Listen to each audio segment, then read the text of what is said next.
ఇక్కడ party meeting ఎక్కడ ఉంటుంది? ఎక్కడ ఉంటుంది?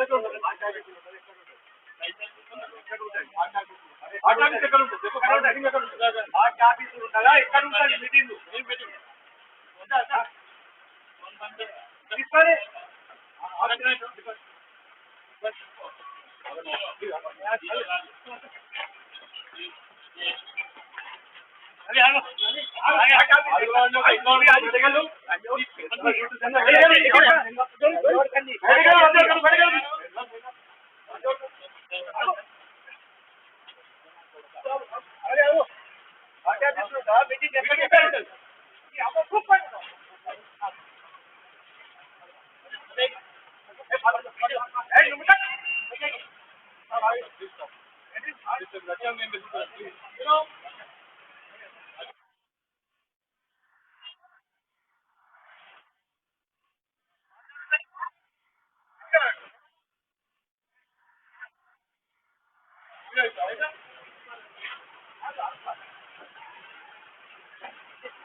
ఎందుకు కాదన్నా కుర్చీ రావడుతుందా?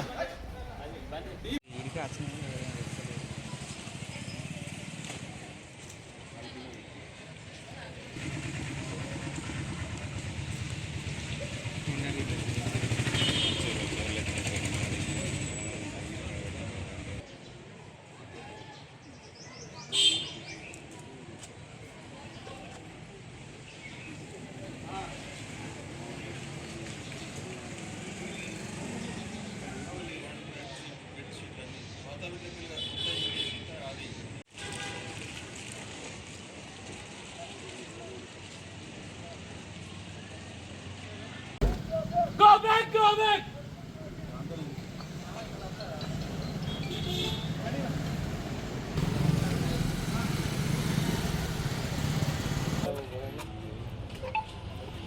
గత కొద్దిసేపటి ముందే బీజేపీ నాయకులు సీనియర్ కార్యకర్తలు అని చెప్పుకునేటటువంటి సస్పెండ్ అయిన కొంతమంది నా ఇంటి మీదికి నన్ను నా కుటుంబ సభ్యులను చంపుతామని బెదిరిస్తూ వచ్చి ఎక్కడికక్కడ కూడా ఇవాళ గౌరవనీయులైనటువంటి నిజామాబాద్ పార్లమెంట్ సభ్యులు అరవింద్ అన్న గారి పర్యటన ఉంది. వారు మొన్న మున్సిపల్ ఎలక్షన్ సందర్భంగా గెలిచిన కౌన్సిలర్లని అదేవిధంగా క్యాడర్ని కొంత కలిసి వారితో గెట్ టుగెదర్ ప్రోగ్రాము మీటింగ్ అది ఇది ఉంది.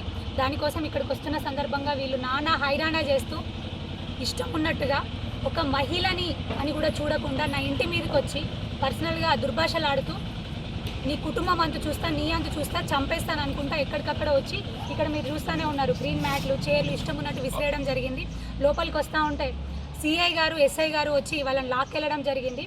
నా భర్త కూడా అప్పుడే బయటికి వస్తే వారికి చూపిస్తూ డైరెక్ట్గా వారి ఎదురుగా వస్తూ నీ అంతు చూస్తా, నేను బతకనివ్వను, చంపేస్తా అని ఇష్టం ఉన్నట్టు దుర్భాషలాడడం మాట్లాడడం జరిగింది. అదంతా కూడా రికార్డ్ అయింది. మా వాళ్ళందరూ కూడా ఇక్కడ ఉండి ఆ వీడియోలను తీస్తుంటే కూడా మీ సంగతి చూస్తే మిమ్మల్ని ఇక్కడ బతకనివ్వము, జగిత్యాల్లో ఉండనివ్వము, మిమ్మల్ని చంపేస్తా అని వాళ్ళను కూడా బెదిరించడం జరిగింది. ఇది ఎంత అప్రజాస్వామికమైనటువంటి చర్య, చాలా దారుణమైనటువంటి చర్య. అసలు ప్రజాస్వామ్యం ఎట్టుపోతుంది, ఎక్కడుంది?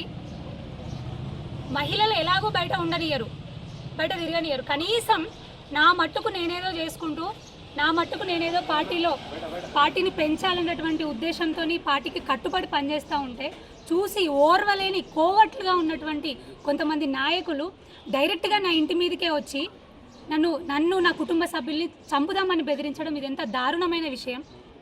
ఎక్కడికక్కడ కూడా సీసీ కెమెరా రికార్డింగ్స్ ఉన్నాయి, ఆ సీసీ ఫుటేజ్ కూడా ఉంది, దానికి సంబంధించినట్టు విజువల్స్ కూడా ఉన్నాయి. దయచేసి ఇదంతా గమనించగలరు. నేను ఈ సందర్భంగా సిఐ గారికి ఎస్ఐ గారికి ధన్యవాదాలు తెలియజేస్తూ ఉన్నాను. టైంకి వారు ఇమీడియట్గా వచ్చి వాళ్ళని తీసుకెళ్లడం జరిగింది. ఇది చాలా దారుణమైన విషయం. ఒక ఆడపిల్లని కూడా చూడకుండా నా కుటుంబం అంతా ఉంది లోపల, మా లేడీస్ ఉన్నారు, కార్యకర్తలు ఉన్నారు, అందరినీ కూడా భయభ్రాంతులకు గురి చేయడం జరిగింది. దయచేసి నేను ఖచ్చితంగా కలెక్టర్ గారిని అదేవిధంగా ఎస్పీ గారిని కూడా కోరుకుంటా ఉన్నాను. కఠినమైన చర్యలు తీసుకోగలరని వాళ్ళని కోరుకుంటా ఉన్నాను.